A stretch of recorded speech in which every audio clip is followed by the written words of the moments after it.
We do. Divorce is on the increase for the first time in a decade. That is according to figures from the Office for National Statistics. And there's been a particular increase in so-called silver separations. That's couples in their 60s and over who decide to split. Experts say it could be part of a social revolution as baby boomers re-evaluate their lives. Our reporter Keith Doyle is here with us. Morning. What's going on? Well, there was around 120,000 divorces in England and Wales last year, and of them, there's 15,000 were people who were 60 and over. Now, the reasons for that may be that we're living longer, people are expecting more from life, they've got really higher expectations, so if they were stuck in a marriage that they weren't happy with, well, they figure, I've got a lot of time left, I don't want to be stuck in this, and social norms have changed, attitudes have changed, so many people are now realising that life can begin at 60. You've probably heard of the 7-year itch. Well, now there's the 40-year itch, and into her 60s, Christine Stokes felt it. She got divorced 3 years ago and is one of the growing number of people who are picking up their decree absolute along with their pension. I wasn't happy. The marriage wasn't working out as I'd wanted it to, and it took me quite a length of time to build up my strength to do it.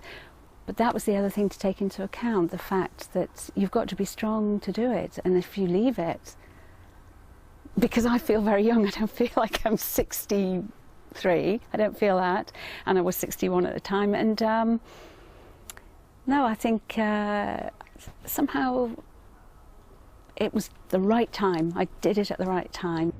Last year, the overall rate for divorce rose for the first time in nearly a decade, but amongst the over 60s, the rate's been rising steadily. That, says the editor-at-large of Saga magazine, is a sign of the times. Well, so many more older people are divorcing now that it's really part of a social revolution. And I think it's primarily to do with the fact that 60 is so not old anymore. And instead of it being the beginning of the end of your life, it's the end of the beginning of your life, and you enter a whole new phase. Can we think about what loss in divorce and separation means to you? Charlotte Freeman runs a divorce support group. She's helping more older people than ever who are getting divorced later in life. What I'm seeing is a huge increase in the number of people who are coming to divorce support group who are in their 60s.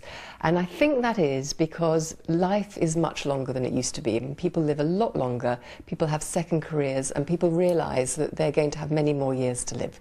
And they think to themselves, do I really want to be in this unhappy marriage for the next 30 years?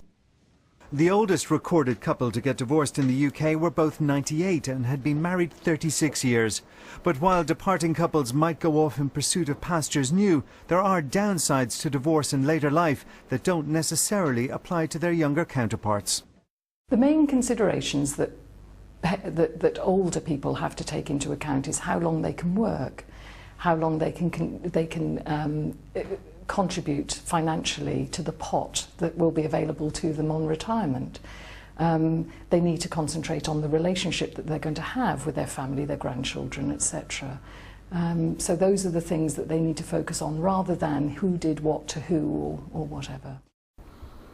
The expert's advice is don't write off your former married life as a complete waste and don't dread the prospect of divorced life ahead. Christine says she's very sad her marriage didn't work out, but she knows that life really can begin at 60. Yes, watching that, Keith, it's interesting, isn't it?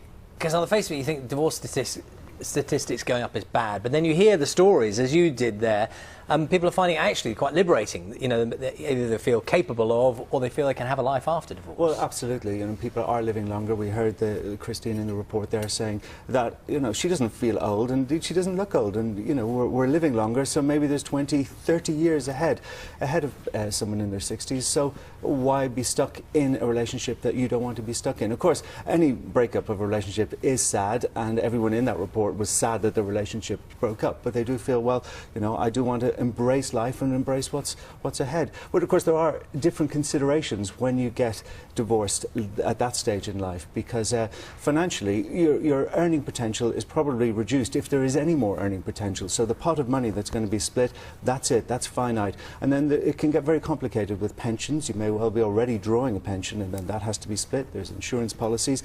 And then there's the other side of it, which is the emotional side, because maybe maybe this is Granny and Grandad that were the cornerstones of the family, and suddenly they're breaking up, and the whole family can feel like it's shattering from the very top downwards.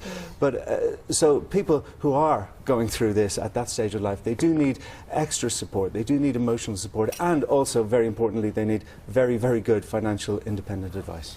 It's very interesting, Keith. Thank you very much. And just a reminder that tomorrow we'll be looking specifically at one of the issues you mentioned there, debt incurred when couples do divorce.